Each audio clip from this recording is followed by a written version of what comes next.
Hi, welcome back to the Polymer Clay channel. I don't know if this gives it away a little bit, but this is a little hint as to what I'm going to be making today. So for this tutorial, I'm going to make a flamingo, and it's going to be a rather large sized fridge magnet. And by this, I mean palm sized. Okay, so this is the flamingo. He has a very big beak, usual features, a ton load of glitter, which I absolutely love, big strong feet, and lots of strong magnets on the back. And I promise you this, he does stay on the fridge. I also have made in the past little mini ones, so for scale, palm size, and again, nice long strong legs. So again, covered in glitter, but this one is going to be similar to the one I'm going to make today, but it's going to have that holographic glitter on it because I think that works really well. So to prove that these haven't been pre-made, here's the clay, and this is the scrap that I'm going to use. Now the reason why I'm using scrap is it uses it up. That's one of the main reasons. I don't let clay sit around for too long. I like to have something to do with it, and I don't like wasting new blocks of clay, so I always use some sort of scrap somewhere, and if not, I'll roll it up into one solid colour and then leave it until I can find something to do with it. So this is what we'll be making today. Something that looks like these.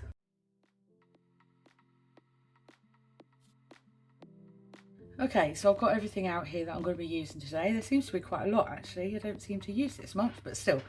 So I've got it all ready. I've got the two flamingos out here as well, because I just wanted to show you a bit of perspective as to how different in size they are. I do make flamingos in variant different pinks.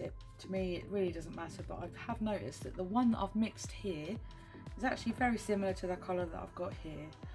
So it depends on what type of size clay that you have. This is palm sized. Depends on how big the flamingo will come out. So I'm guessing with this it will be a similar size in between these two, and I just sort of go with it really. So I might add some of this one and some of this one. This is Effect, and it's a pink 206, and it is rose quartz. And this one is 286, and it is Reuben quartz. These are both Effect, so they're very similar to a soft FIMO. They just have either a translucent part to them or they have some glitter. That's why they're called Effects. The others I'll be using today is FIMO Soft Black and FIMO Soft White. I don't tend to use a lot of soft, although I have just done recently, based on the fact that they are just too soft sometimes for making sort of ornaments out of them. But because these have been sat for a little while, I've had these for a little while, they're actually being okay, so they're behaving. So that's a good start. So I'm going to be doing a mixture of these two designs. I tend not to plan out what I'm going to do, I just sort of play with it and see what happens. I might make some of the little roses that go along this side here. Bit of a close-up for you so you can see these are down here. And I might make some of these feathers so it'll be a bit more detailed than that one. So we're going to go sort of in between. You'll see in the tutorial that I make later on in the video that the legs are quite strong. These are made and cooked separately, and then once they're hardened they're placed into the body, which is still soft, and I do that so that the clay stays put basically. You'll also notice that these legs are quite long, so the reason why I make them first is so that they're nice and strong and they don't actually break when you put them in the oven. So we're going to start now. I should also mention the tools I'm going to be using today. That would be helpful. I possibly may not use the roller, but I've got it out just in case. This is a normal plastic FIMO roller. It's quite heavy, it doesn't stick to anything, so sometimes I use it just for rolling the clay out. I've got a ruler here this time. The reason why I've got this is so that you can see the actual sizes. I'd lost it before, so I'm going to use it this time so you can see how long I make the legs and things like that. These two are prints, so they're pattern makers basically. So the rollers with a cutout on them, and when you roll it over the clay it makes the pattern. This one has a swirl design and this one has a sort of a crossed pattern design on them there. So these are quite nice. The one I have used before is this one here, and this has got lines on it, but when you actually put it on clay it actually looks like like a feather design, and you can actually use this on leaves as well. So I'm going to show you how that pattern turns out. I'm also going to use my dotting tool, as I always do, and my blade as well. This is a tissue blade. So moving on to the fun stuff, as I call it, these are my Mica Powders. Again, as I said in one of my other videos, these are unbranded. I've got no idea where these come from, so I do apologise about that.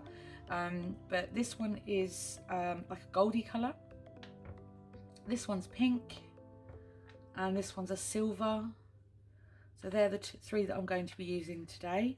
Now I've got some other glitters as well. This is called Neon Pastel Star Spangles, and this is by the Beauty Emporium. Absolutely amazing. These are literally, as they sound, little neon stars. So they're really cool for making things sparkle, and as you've just seen, I've put them everywhere. But they'll end up in it somewhere, so I don't mind that. So that's those ones. These are little glitters. So these are more of a pearlescent effect. I've got some really bright pink, and my favourite of all favourites, some holographic glitter as well. And lastly, I'm going to try and use these. I've not used these before. These are almost looking like little gems. So I'm going to pop them on the Flamingo somewhere as well, because I think they'll look really pretty. So I'm going to try them. May not work, may work, but we'll see. Okay, so as always, I'm just going to condition the clay. This is quite conditioned. I have mixed this quite considerably because it was a mixture of scrap clay. And then I'm going to make the basis of the design for the Flamingo, and I'll show you how I do that. So what I'm doing here is leaning on one side of the clay, so we have this sort of shape. And the reason why I'm doing that is because this is the body part and this is going to be the neck part here. So I'm just rolling, pressing down and using more force on one end than the other. And that way I start with my base quite quickly and it gets the shape right. Okay, so I've got quite a bit of a strange shape here, but that's not bothering me at the minute. So I'm just gonna, so this part will be the head, and then you just take it round like this, bring it right the way round, and then you have a bit of a strange shape, but honestly, it does work.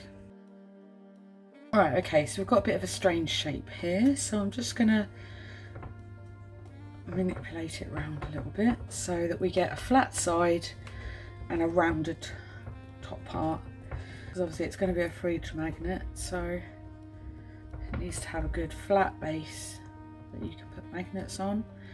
Obviously this will look a bit strange at the minute because this is, although this is the head, but the beak part and the white part of the beak hasn't been put on yet, so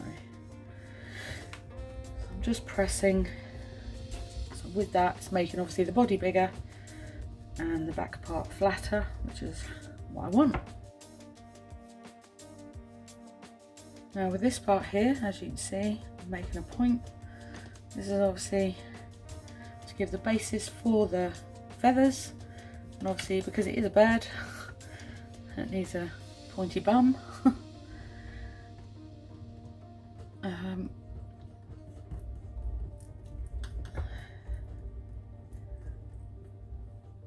So to smooth out my fingerprints, I just literally do this, and also where I've pressed a little too hard and it's got like a big dip, I just smooth it out. In any drastic circumstances where I've just put a nail in by mistake or a deep fingerprint, I can use baby oil to get that nice and smooth. So I'm just smoothing everything out. So now it's got like a top part here, a nice dip where the tail comes out, and I'm just going to press this down a little bit more. Doesn't matter if it goes flatter, because I'll be adding more detail which will give it more depth, more of a 3D look. So I tend to make it like this. I am actually going to add some oil, so I'm just going to pop that on here, make it nice and smooth. And also then when I go to stick other things to it, other pieces of clay, it'll be nice and sticky so that other things will go onto it without any issue, and it will also stay put as well. This is a good time to mention that this also gets rid of fingerprints and any dirt as well. So I have got a little bit of fluff up here, which I'm going to get a little cotton bud in a moment, and I'll show you what that looks like. So there is a couple of ways that you can get rid of fluff on polymer clay as you're making things. Firstly, wash your hands. That's a good start. Secondly, baby oil, that will smooth it out nicely. As you can see, well maybe not, but there are little bits of fluff on here. So this is boiling hot water and in a little ramekin. And I'm just dipping in the cotton bud, squeezing it a tiny little bit, and then using it to lift the bits of fluff on the top here. I don't go too far with just one end. Once it's got a bit of pigment to it, I then switch to the other end and do it quite quickly, and that, believe it or not, lifts a lot of the fluff off there. The reason why this has got fluff on it, one, it may be on my hands already, and two, it could be that because it's got lots of different pieces of scrap in it, that could be why it's done that. Normally clay straight out of the packet is normally quite good, but it really does depend on how long it's been set for, how long it's been sitting on your desk for, and if it's not been wrapped. Sometimes I do that. Very rare that you can't rescue clay in some way so that your piece of artwork can be sorted out. So I'm just doing that now. Obviously now it's got oil in,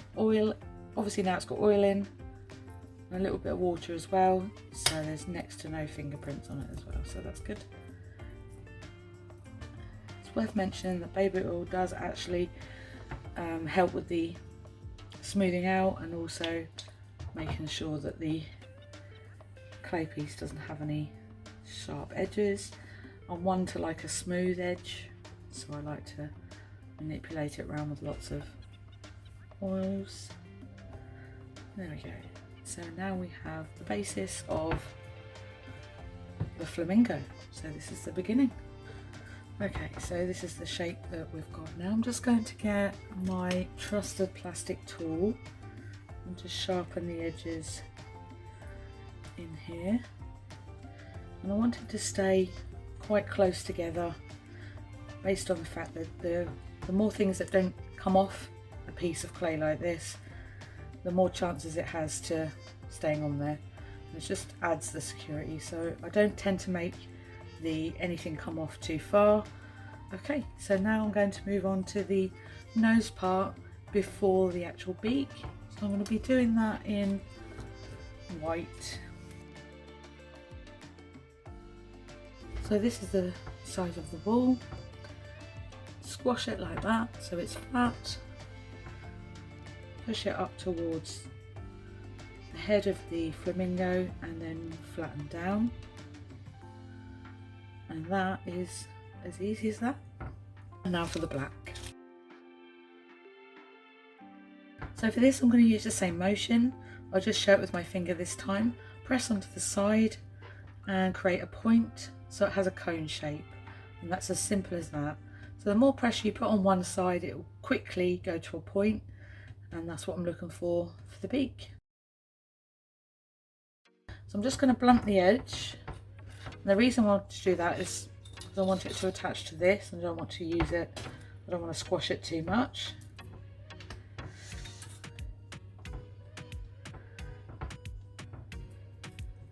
This might actually be a bit too big, but I'm just going to see.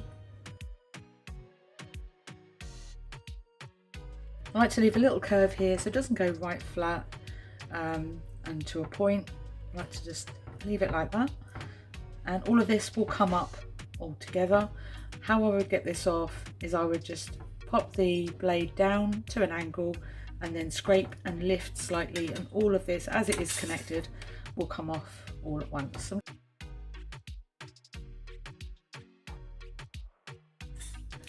now I'm going to create the details, and this will be the legs and also the wings as well.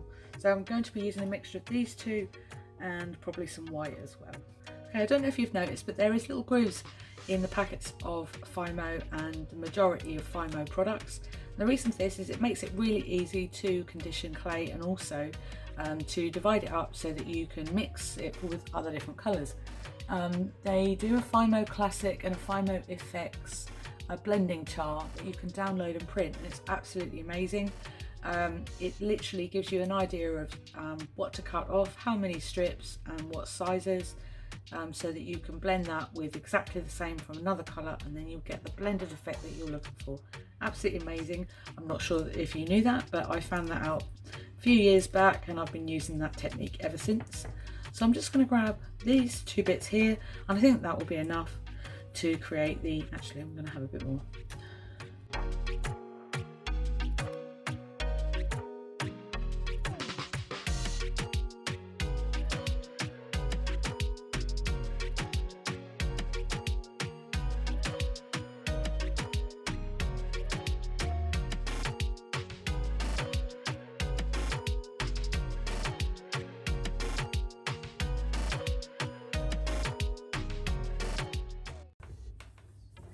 The minute I get it into a state where I can roll it, I do so. I make it as long as I can possibly do it, space providing, and then I literally twist it once I get it to a point.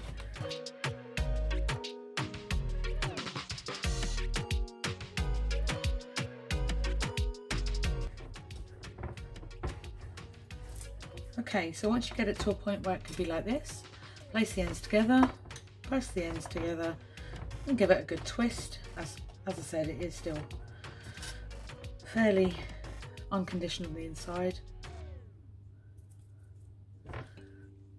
But this is all the process of rolling and making sure that you get the pattern that you're looking for. If you're looking for a stripy effect, this would be perfect. But I'm looking for a solid effect, so I've got to keep going.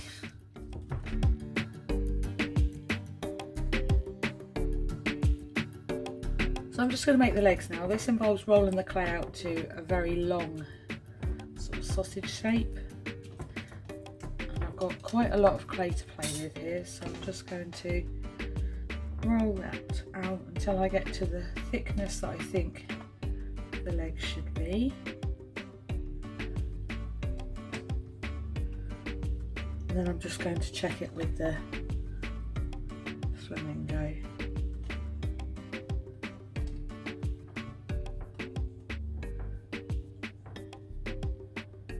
Now typically Flamingo's legs are very long, so I'm going to use both of that, I think. Just going to cut that in half.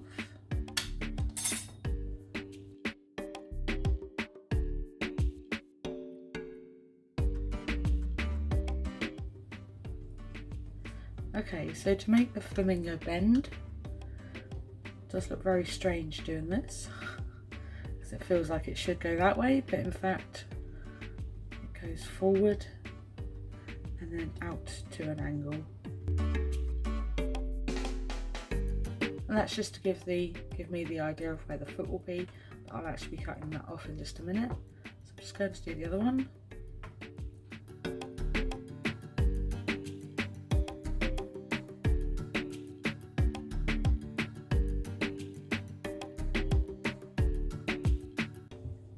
So I've got another tile in here that I'm just going to place that on so I can get it nice and straight and angled in the right way, and then this one separately. Now the reason why I've done that is I'm going to bake these first, and then once they're hardened I can then put them into the uncooked part of the Flamingo and create the holes for them to sit into. And that enables it to be safer as well. So I'm just going to do the feet while I'm here and then add that to it. Okay, so I've got two small balls here and I'm just going to press them. And then with the medium-sized tool that I've got here with a ball shape on the end, I'm just going to press here and here. And that will give me the shape that I want to start with for the webbed feet look.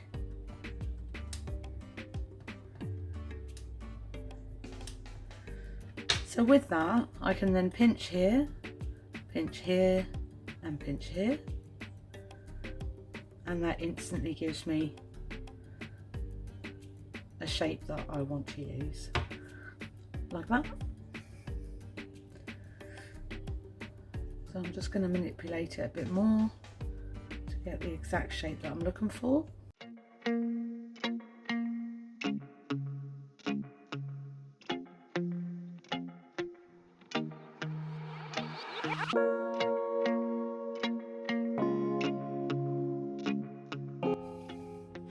So before I pop it into the oven, I'm just going to give it a bit of decoration. So this is a texture rolling stamp, so I'm just going to pop some decoration on the legs and also the feet.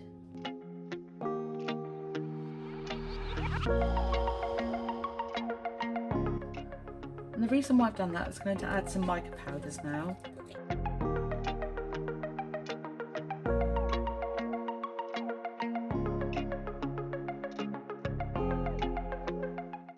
Okay, so I've just added some pattern on the feet there and also the mica powders. The reason why I've done this now is these are going in the oven, and I wouldn't be able to do this afterwards unless I used a lot of glue, and I obviously don't want to do that. So these are going to go in the oven now, and then I'm going to continue with the decorating of the flamingo body.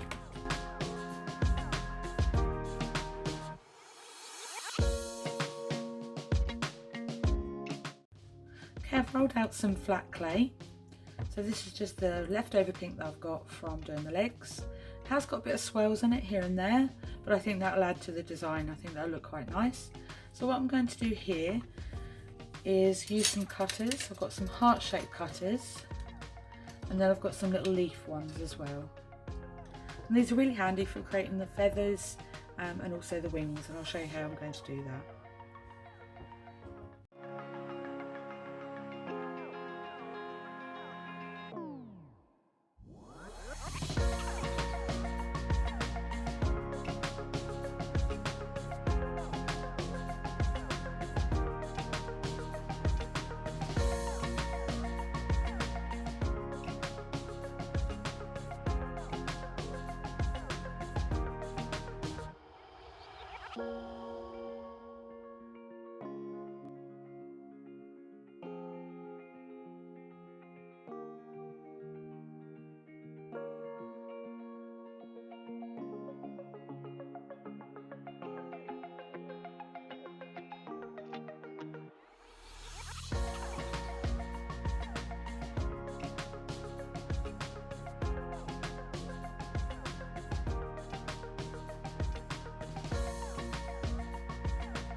Okay, so I've just cut all of the hearts in half. I know that sounds awful, but I have.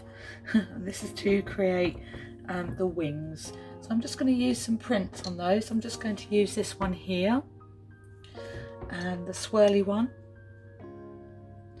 and also the one with lines on that I just used for the legs. And I'm going to see which ones I like to go on them.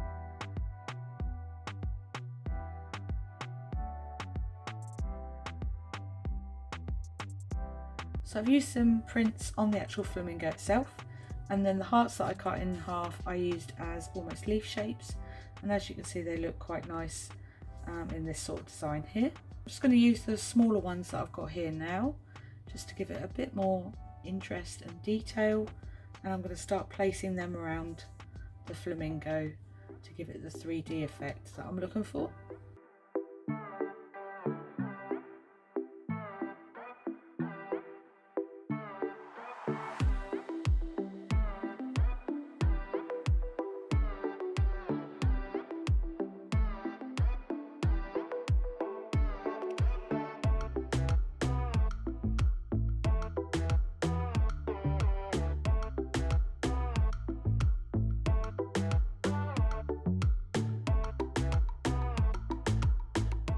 So these are hardened now, so I've got them out of the oven, so they're nice and cured and ready to go. I'm just going to firstly place the legs where I think they should go. So I think that's going to be about right. So I've just made a mark in the bottom of the flamingo where I want them to go. And then I'm going to use a bit more pressure and push it right in to give it the hole. And this one as well.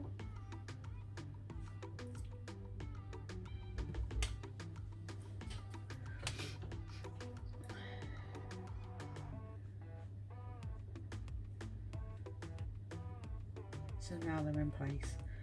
I don't expect them to stay in place. What I'm going to do is when this is baked, these will come out and then they'll have holes in there ready for me to actually put in perfectly when they're baked in the oven. And it'll be the same with the feet as well. One will obviously go like this, and then the other will have the opposite effect like this here. Okay, so that's pretty much all I need those ones for now. I'm just going to continue with the mica powders and then some glitter and then finally some markings around the face and of course the eyes.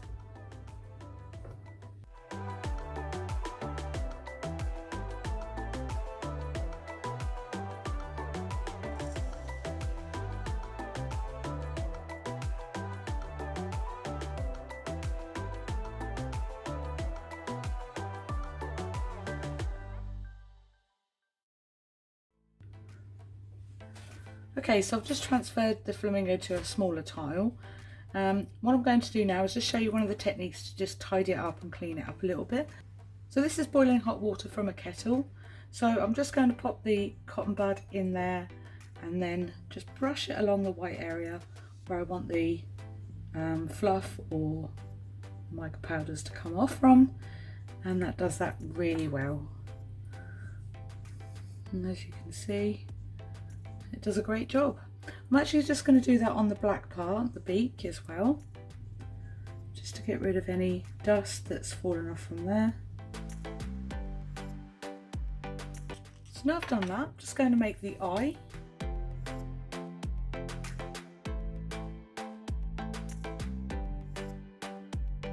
So I've just popped the eye on there, but it's not sticking very well because I've put some mica powders on there beforehand.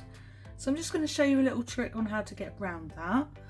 Just find a small pointed tool, anything will do really, and then you just get the smallest of liquid FIMO, pop it on there, as I said, the tiniest amount really, and then pop the eye back on, and when that is baked in the oven, that will adhere to it really well, that will stay stuck. So that's a really good tip to know. Okay, so what I'm going to do now is just add the finer details to the beak, add some glitter. I've got a selection here, some little stars and these little things here. I'm not sure where I'm going to put them just yet. It really sort of just depends on how I find the end sort of result is going to look like. And whether it will be too much or not. It does have quite a lot of mica powders on here already, so there's a possibility that I could be using the FIMO liquid, and this is so that the stars or the glitters will stick to it really well, particularly these as well. So I'm just going to do that now and we're almost ready for the oven.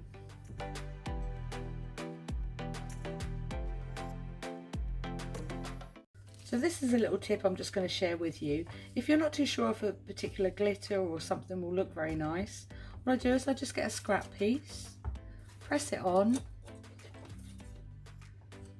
and then hold it up to the piece to see where you think it would go. And believe it or not, that does give you a good indication of whether the glitter or mica powder will actually look good on what you're making, so that way you don't have to restart if you don't like it.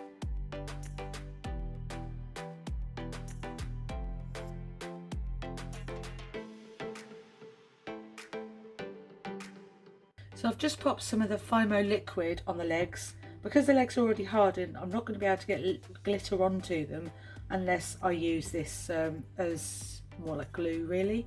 So I'm just on variant places on the legs, and I'm just going to add some more glitter so they match. So because I've used the liquid FIMO, I'm going to need to put these back in the oven so that the liquid FIMO will harden along with the glitter. I'm going to pop these in the oven. All I've got to do lastly before I do that is just make some colouring on the beak, and then it's headed for the oven. Okay, so I've just got the Flamingo out of the oven, so it's completely hard and cured now. So there's a close-up of in there. I noticed that the little gems here didn't do too well in the oven, so I'm actually going to pick them off and then replace them with the ones that I've got in here, and that will give it its sparkle back.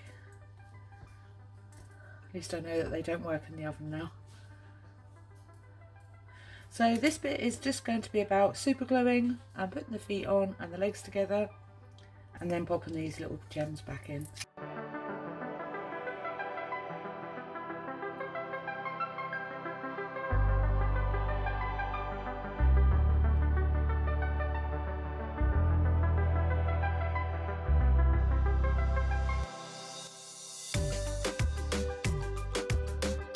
So there we go, with a couple of drops of super glue I've managed to pop in the little gems there again and take out the ones that didn't survive the oven. And then I've made the legs. I've actually attached the legs together here as well. So I've popped a little bit of glue in between, which gives it a lot more strength, obviously because the legs do stick out quite a bit. So there we have it. There is the finished piece. And the reason why I took out my ruler is so that I could measure at the end. So this is actually 20 centimeters long, so it's actually really quite big. I never really know until I sort of measure something just how big it's going to turn out, but I think this is glitzy and very big in terms of it being a fridge magnet, but I tell you what, it's going to work out really well on my fridge, and I'm looking forward to putting it up there with the others. Thanks for watching my tutorial on how to make a flamingo. So just to show you what the finished result was, there he is, very long legs, and as I said, he is very big, but if you get the magnets that are very strong that support it, he'll do fine on the fridge. Thanks for watching, and I'll see you again soon.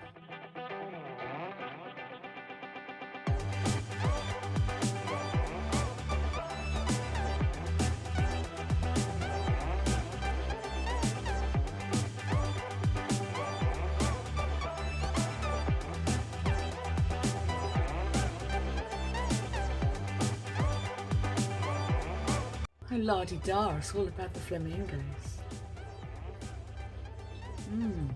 Oh, you want my tea? Oh, I'm so sorry, girl. I'm so sorry, girl. You're not having my tea. You can piff off.